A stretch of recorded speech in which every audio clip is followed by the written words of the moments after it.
So we'll call this method balancing difficult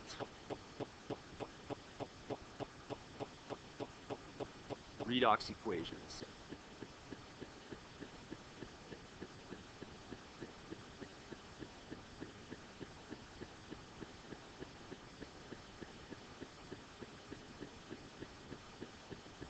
Okay, so what if we were to present you with a reaction that looked like this?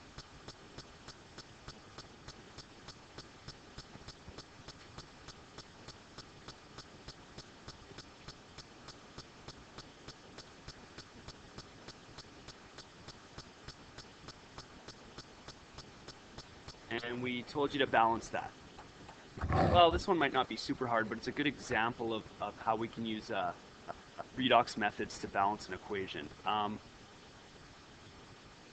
Something that's important to note here is a lot of these types of reactions are going to happen in aqueous solution. And very often, that aqueous solution will be acidified or basified. In other words, some kind of acid is either directly and obviously involved, as here we have nitrous acid and sulfuric acid hanging out in this equation. So this is definitely an acidic solution, but sometimes it's not nearly that obvious, okay? So this is a redox equation, okay? So to balance, we're going to go through a bit of a method here. Okay, so method to balance a redox reaction. Okay?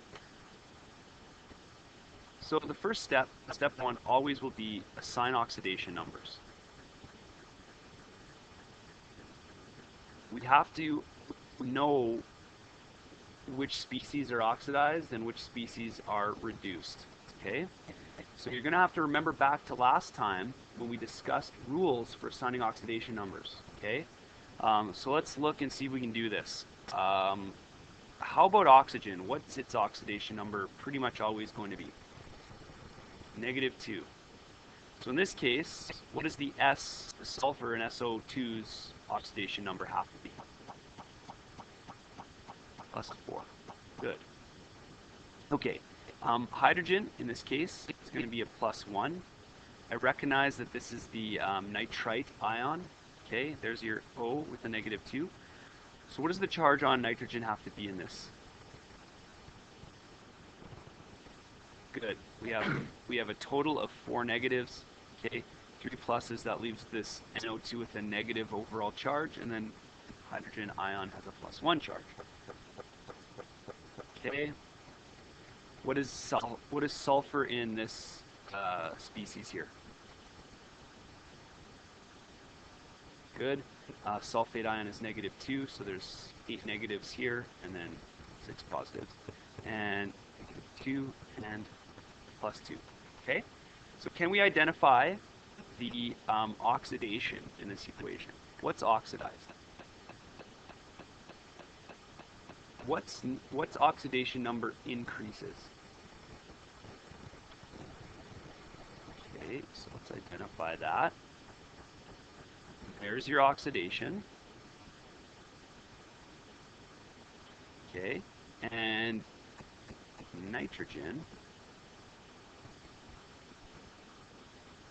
is reduced. Its oxidation number goes down. Okay, so there's your reduction. So the second job is to identify the oxidized and reduced species. So good. So we've done those things. Okay, so we're off to the races. Part 3 is to split reaction into half reactions. Okay, so what does that mean? Well, that means half half of this is oxidation, and half is reduction. I'm going to write those out. So here's one half of the reaction. So we've got SO2, and we've got H2 SO4 over here. And we have nitrous acid and nitrogen monoxide. Okay, so here's the two essential half reactions that are going on here. Now, there's a way I like to do this. I'm going to show it to you, okay? And I'll tell you why. Well, I'll just show you what I mean. So what I want to do here is I want to remove what we're going to call spectator ions, okay? So one thing you'll notice, right? It kind of causes a problem here if we keep this H around. There's no H appearing in this reduction, okay? So in other words, these positive H ions, right, since we're an aqueous solution, are they technically actually like still attached to their partner ions, or are they free floating because we're an aqueous solution? Free floating, right. They're free floating. So if we leave them in, what we end up doing is we make it appear as if this is one molecule when in reality it's sulfuric acid, and as you dissolve it, right, since it's an aqueous solution, you're actually splitting off those hydrogen ions, and they're floating around and they're making the solution aqueous. Okay. So what are we going to do about that? Well, we're going to rewrite it without them in there. Okay. Now, oftentimes you'll get redox without the H's actually written in. Okay, you'll just get the ions straight away. This is not an example like that, but you'll see those examples when you go to work. Okay, so let's just rewrite without H plus ions. Now, sometimes it's not necessarily H plus. It might be other ions that we call spectator ions that are not oxidized or reduced. Like, for instance, what if this was like sodiums or something, like you had sodium nitrate and sodium sulfate? Well, it's clear that those sodiums are there, but they're not participating in the actual redox part, right? Their oxidation numbers aren't changing, so we would leave them out too, okay? I'll say, or other spectators. So, what we get after we do that, we get something that looks like this. Very similar. However, that, and we get this.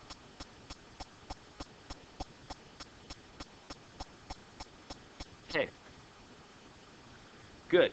This is kind of where we need to start with this balancing. Okay. So once we get to this point, we're going to balance out the oxygens with water.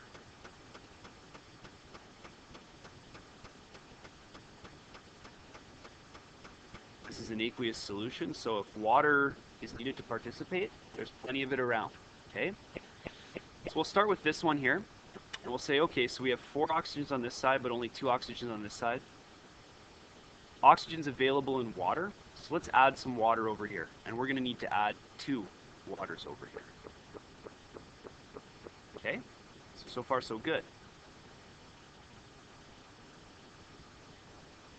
Now, I'm going to leave this one. We'll do this one after. Now you've introduced some hydrogens, right? Balance those. Balance the H that you've added. Balance the H, the hydrogen that you've added, with protons, or with H plus ions, right? They're around, it's an acidic solution. There's H plus in there. So we can do that. So we need 4 H pluses over here. Right? So far so good. We're all evened out. Now there's still one problem though, because something about this doesn't balance yet. What isn't balancing? Giving you a hint here. the charge balancing. We've got 2 negatives here, and we've got 4 positives here. So overall, we're 2 positive over on the right side. Okay? So we're going to balance the positive charge, the extra positive charge, with electrons.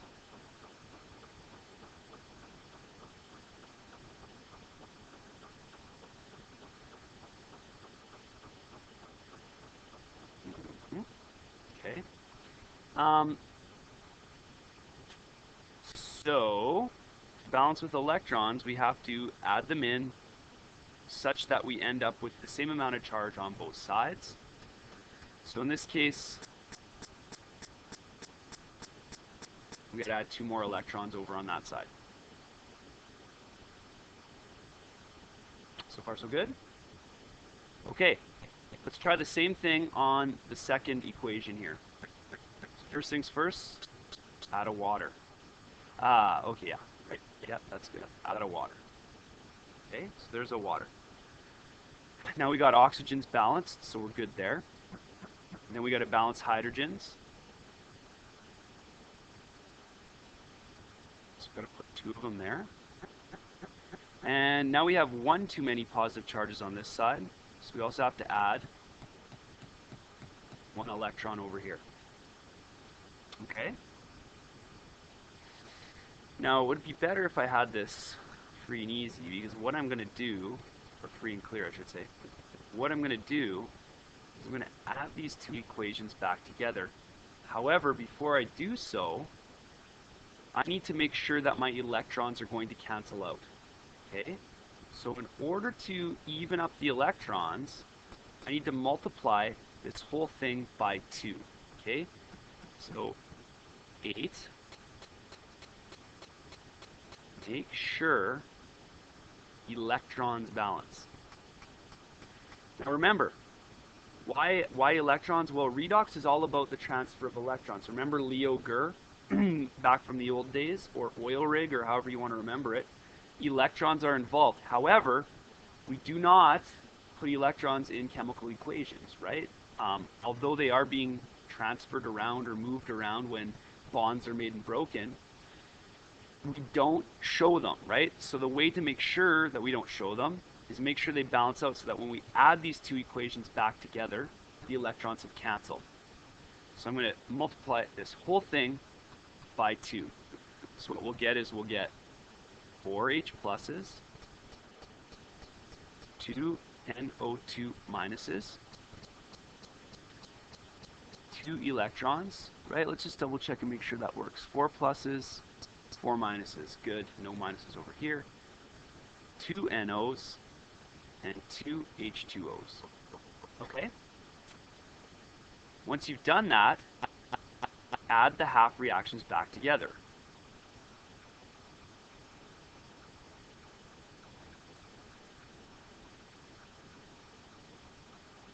So what that will look like, it is basically just bringing everything down, and we'll leave canceling stuff out till the end. So on the left side, I see there's 2 waters.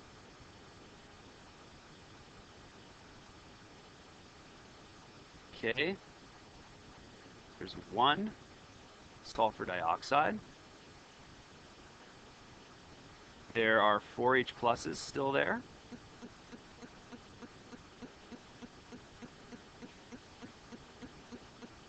There's 2 NO2s.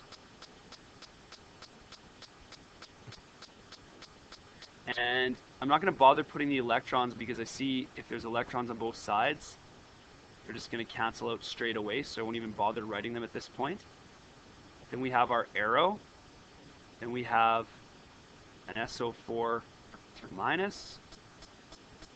We have 4 H pluses. We have 2 NOs. And squeezing in at the end, we have 2 H2Os. Okay? So that should take care of all of our species. Now let's examine this. I see on the left 4 hydrogen ions, and on the right 4 hydrogen ions. So what I'm going to do is I'm going to get rid of them. They cancel out. No sense writing them on both sides. I also see 2 waters. And then I see, I think, our balance equation left behind. Oh, let's not forget the negative sign there.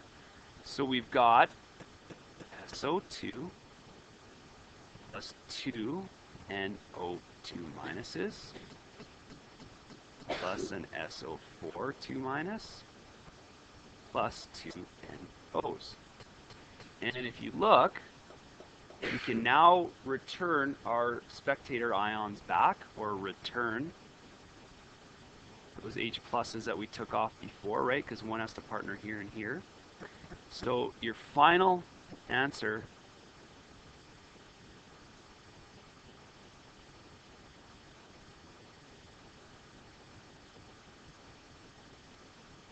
should look like this. Okay? And that is essentially all there is to balancing a redox equation in chemistry.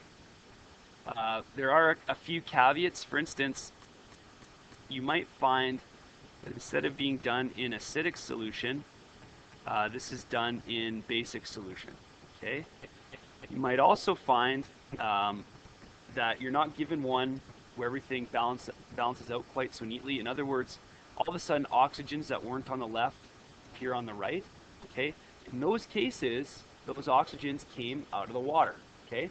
So I'm going to try to find one that's a little more tricky, that isn't quite so obvious what's going on. So just give me a second here. Okay. Just going to pull one from your, here's a good example. Okay. I think another example is probably a good idea. So what if I were to lay this one on you, and I want a different color? Let's go with some nice light purple. Oops, why did that happen?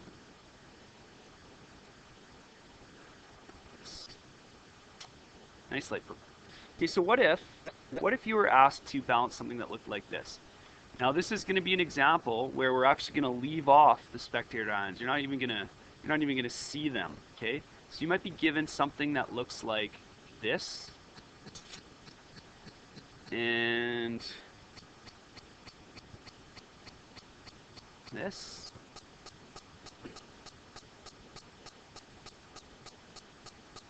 and this. Okay. State-wise, you might have this, that, and that. Okay? And you might be told, or you might not be told, that this is happening in acidic solution. Okay, if it's not, that's an assumption that you might have to make. Okay? So, what's step 1? Do you remember? Assign what? Perfect. So oxidation number on sulfur here is -2, and on iodine it's 0. Okay. Over here on iodine it's -1, and here sulfur's +6, and of course oxygen is -2. Okay, so there's our oxidation numbers. Now we can see that sulfur is really oxidized. Would that make, in this case, iodine an oxidizing agent? Yeah. What can we say about oxidizing agents? What do they have in common? What do oxidizing agents tend to do? Right. They take electrons. They're electronegative. So iodine, being a halogen, right? It's it's not fluorine or chlorine, but it's still a halogen, right? It would be expected to be electronegative and therefore be an oxidizing agent. And so clearly in this case, it's acting as one. In the process of oxidizing something else, it becomes reduced. It gains negative charge, or gains electrons, okay? So split these into their 2 parts, and let's have at her. So we'll do the sulfur first. It's very important that you don't forget to bring your charges along. If you forget your charges, you're going to have issues. Okay, Let's just do this first, and then we'll do reduction after. Okay, so step one was balance the oxygens with water. So we're going to need actually 4 waters here. Okay, good. Oh, sorry. One other thing. Sometimes, like let's say this was like S2O or something like that. Before you would do this, you would actually have to put your prefix in front of one of these. That will happen with iodine. Okay, so just be aware of that. The first thing you do is actually balance the atoms themselves if you have to. Okay, so if this happened to be S2 or whatever, then you would start by putting 2 here before you add your waters. Okay, so just a little note. Okay, that doesn't apply here, but it will right away. Okay, so we've done that. Now we've got 8. Yes. Why? Because we need 4 oxygens to balance the 4 oxygens over here. Right? Does that make sense? Okay. The only place we can get oxygens from is the waters, the solution that this is happening in. So there we go. Okay. And then what that's going to do is we're going to need to add 8 H pluses over here. Okay? And if we've added 8 H pluses and we need to leave a 2 negative charge, we're going to have to add 8 electrons as well. 2 negatives on the right, 2 negatives on the left. So far, so good? This half reaction is now balanced. Let's look at iodine.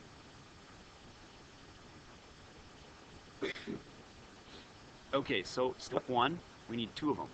2 iodines. Now, there's no oxygen to balance, so we can skip that step, and no hydrogen to balance, we can skip that step.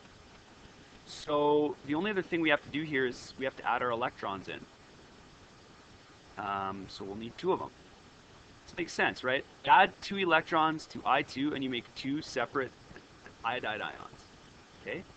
Now you'll notice we have 8 electrons up here, so we got to 8 times this whole thing. Multiply it by 8 times.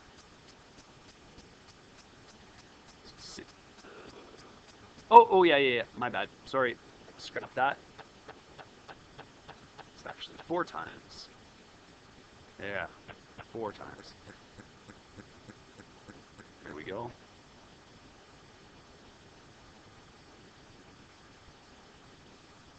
Okay.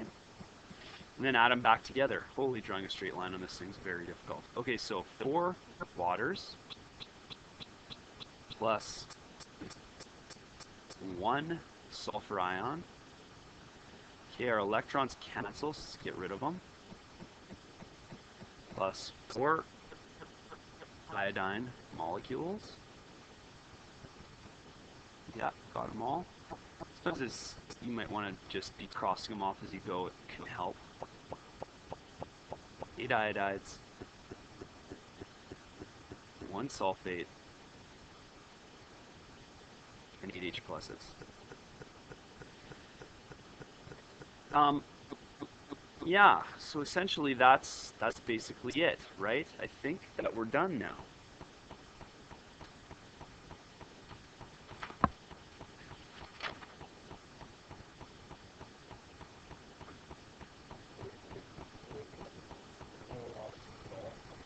Uh-huh.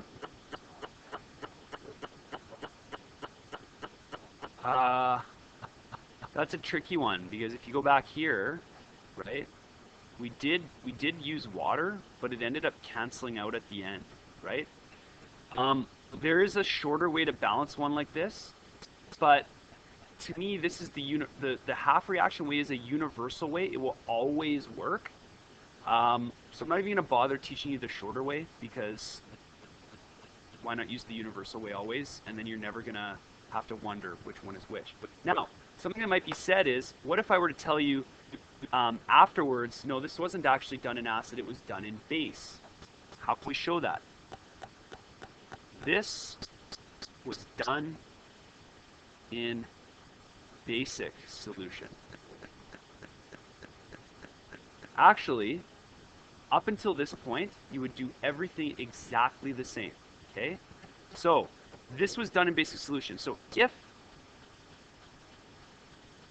you are asked to balance an equation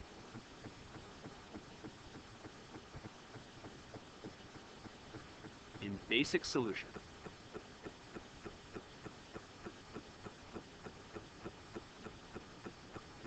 Do it exactly like you've been taught.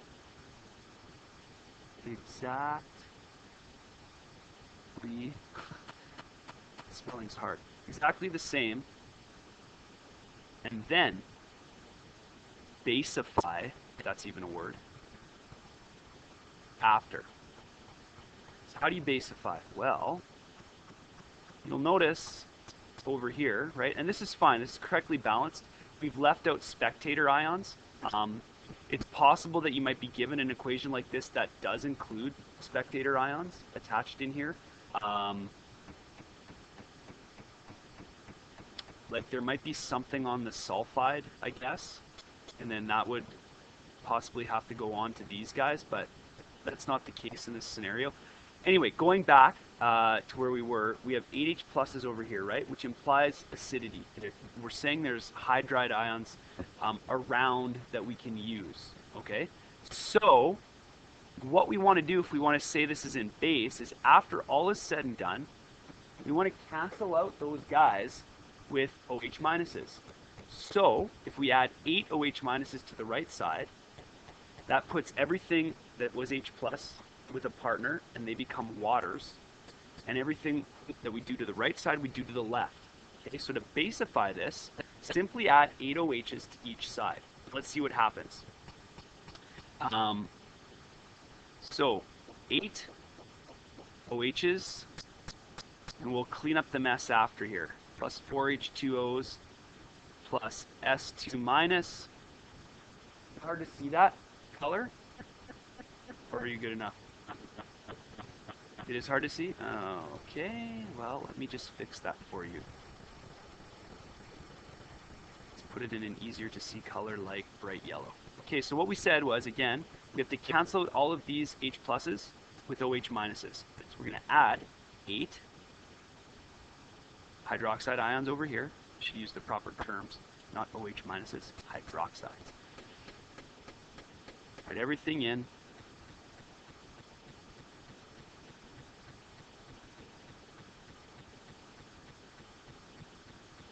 Now, since we added 8 OHs, what this turns into is 8 waters. Okay?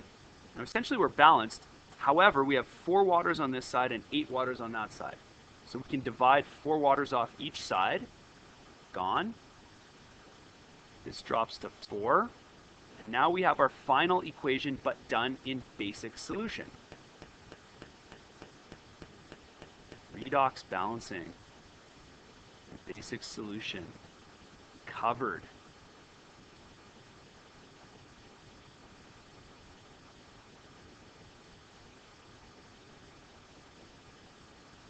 Here we go. Should we double check?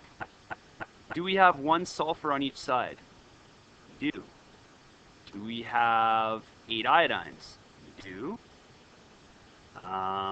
So essentially this is all balanced. And we don't really have balancing on the water and on the OH minus. However, remember, we're an aqueous solution with base in it. So these are sort of like helpers that just sort of swoop in and disappear and don't necessarily themselves have to be balanced, right?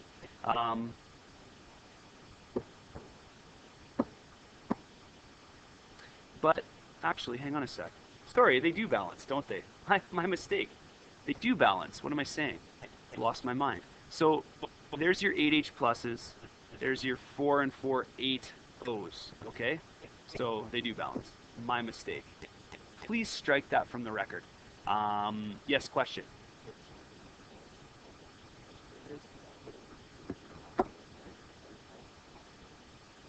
Do they not balance here?